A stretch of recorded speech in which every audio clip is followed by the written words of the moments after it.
اے محبان اولیاء اللہ، کیا آپ نے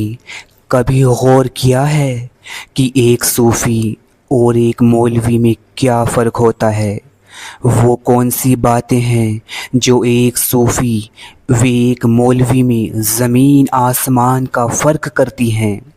آخر ایسا کیا ہے کہ ایک مولوی اتنی کتابیں و علم حاصل کرنے کے بعد بھی ایک صوفی نہیں بن پاتا،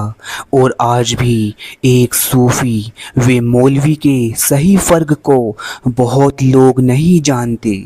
تو آج ہم آپ کے سامنے اس راز سے پردہ اٹھا دیں گے، اور اگر آپ چاہتے ہیں کہ ہم اولیاء اللہ صوفیاء کرام سے جڑی دلچسپ معلومات آپ کو دیتے رہیں تو فوراً ہمارے چینل کو سبسکرائب کر ہم سے جڑ جائیے۔ اے میرے عزیزو، دیکھیے، ایک صوفی اور ایک مولوی کے درمیان جو فرق ہوتے ہیں، اب ان تمام فرق کو میں آپ کے سامنے واضح طور پر بتانے جا رہا ہوں۔ نمبر 1، دیکھیے، دین ہو یا دنیا یا پھر مخلوق خدا، ایک مولوی کی فکر، نظریہ اور اس کی صلاحیت اور اس کی اپروچ الگ ہوتی ہے، لیکن ایک صوفی کی نظر، اس کی صلاحیت، اس کی فکر ہر چیز میں گہرائی، نور اور روحانیت لیے ہوتی ہے۔ ایک مولوی کی نظر جہاں ظاہری علم تک محدود رہتی ہے، وہیں ایک صوفی کی نظر حقیقت اور دلوں کے راز تک جا پہنچتی ہے۔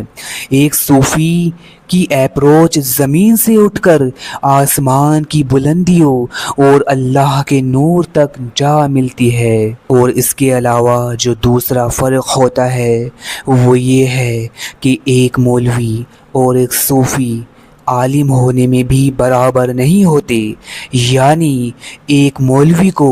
دین کا صرف ظاہری علم ہوتا ہے، اور ایک مولوی کا علم اس کے لیے نفع بخش ہے یا پھر شر ہے، اس کی کوئی گارنٹی نہیں۔ لیکن ایک صوفی کو دین کے ظاہری علم کے ساتھ باطنی علم بھی ہوتا ہے، ایک صوفی کو